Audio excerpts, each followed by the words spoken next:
Yes, I'm back. Right now, I'm just talking about. I'm just chopping it up with y'all. I haven't made a video in about a week or maybe I don't think it's been that long, but it's been a while. But talking about crime because I'm really getting sick and tired. Especially black people talk about black on black crime. Y'all know that's like one of my biggest pet peeves. Cause crime has it's not a skin color thing.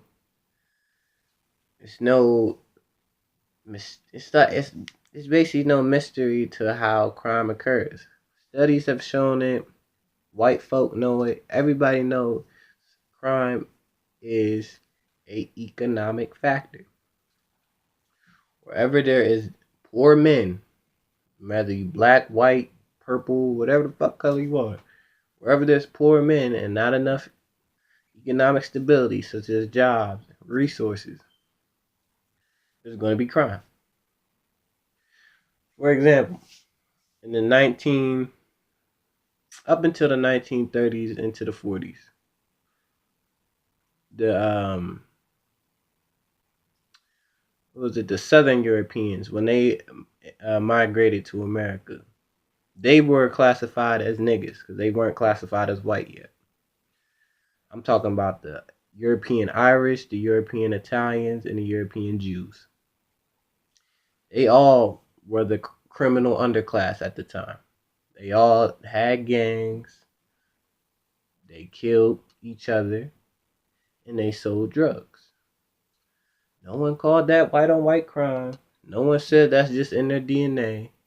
No one said, well, we can't fix that problem. We can't fix their community because that's just in their DNA to just be criminals and thugs and all this other bullshit they say about black folk.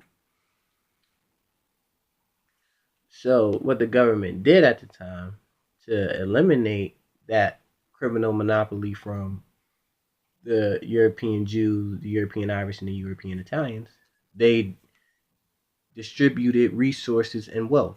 Something they never did for black people and they're never gonna do for black people, in my opinion. They gave the Jews the media outlets which they control today. They gave the Italians the fire companies, the firefighter company, and they gave the Irish what did they give the Irish? The police departments, which they control today. Black folk, we didn't get a chance to do that. And I've been promoting my brother's book, man. It's a shame because it's too late in the game, in my opinion, to save this generation of black folk, the 21st century. And you already know I'm talking about black labor, white wealth. Dr. Claude, man, he's breaking down the game, man. I kind of wish I was up to date on this book when I was younger. You know, young cat running around, worried about the wrong shit. I didn't have the mindset I have now. But yeah, Dr. Claude, he breaks that down how these other groups came to America and got to enjoy the fruits and labors of our African ancestors. And people always get mad at me for bringing up slavery, but 99% of us are descendants of slaves, man. So I'm always going to speak up about that. I'm always going to be an advocate for reparations. But like Brother Omar said, we have to do for self before other groups possibly do for us. Even though I know, when we did do for self, like Black Wall Street and all that, we got bombed. I know. But that still shouldn't discourage us.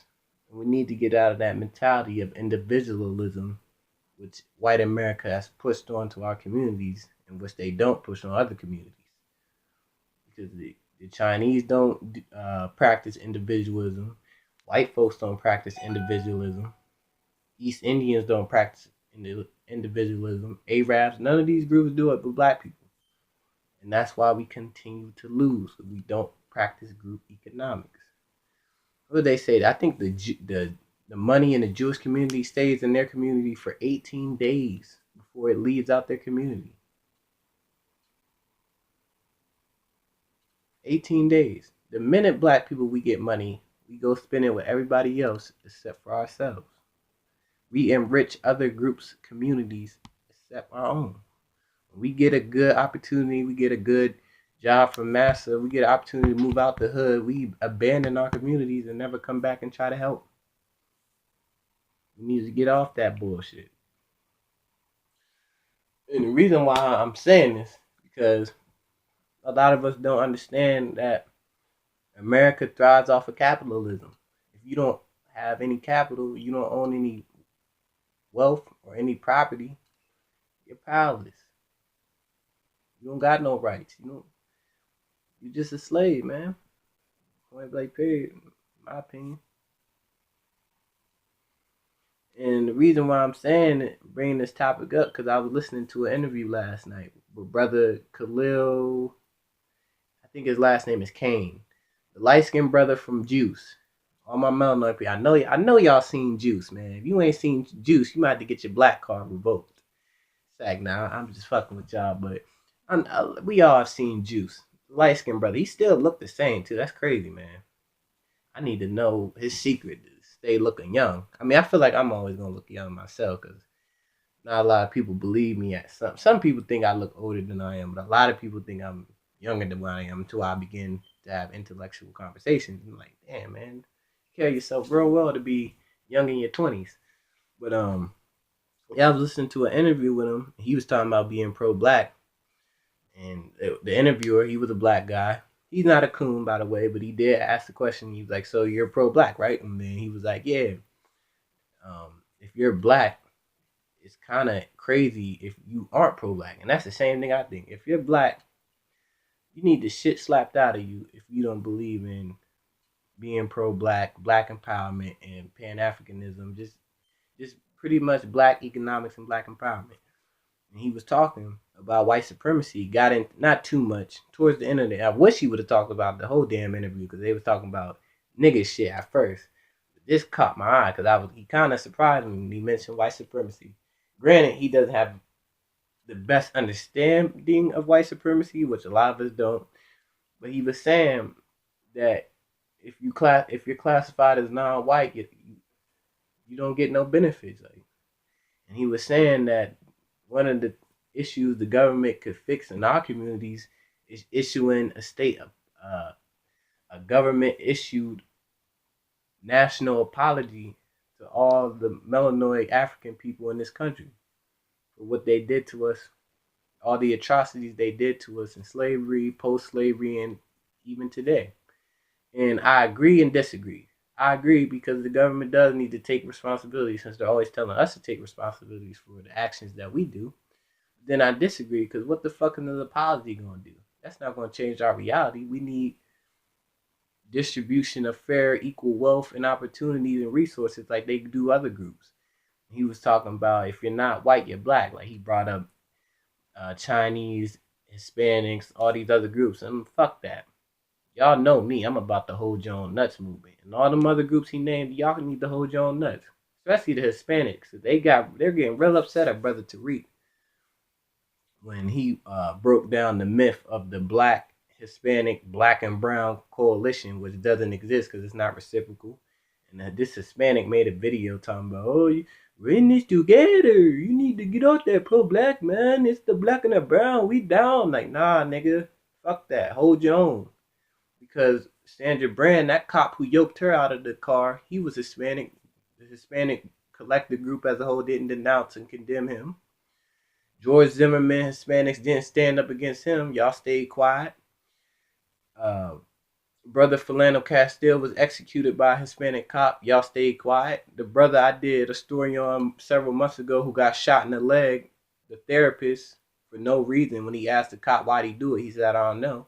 He was Hispanic. Y'all didn't say nothing. The cop who choked Eric Garner was Hispanic. Hispanics didn't say nothing. So fuck y'all. Hold your own nuts. And plus, like I said in the beginning, all those groups he named got to enjoy the benefits off of our ancestors' forceful, non-compensated labor. Through the Homestead Act, when those immigrants came over here, The Hispanics, the Jews, the Irish, the Chinese, the Arabs, they got access to wealth and land. Something we never got. Arabs come here, they set up shop, redistribute wealth and resources to their people. The Chinese, they got all the weave stores, the fucking Hunan Chinese food places, all that bullshit. They ain't struggling like that. So the mother groups, y'all can hold your own nuts. Cause now when shit's hitting the fan with Trump, y'all want to call black people. Nah, and I'm glad a lot of us is standing up and waking up to the fuckery. Nah, nigga. We got our shit popping over here that we trying to get popping. We focused on us right now. When y'all are ready to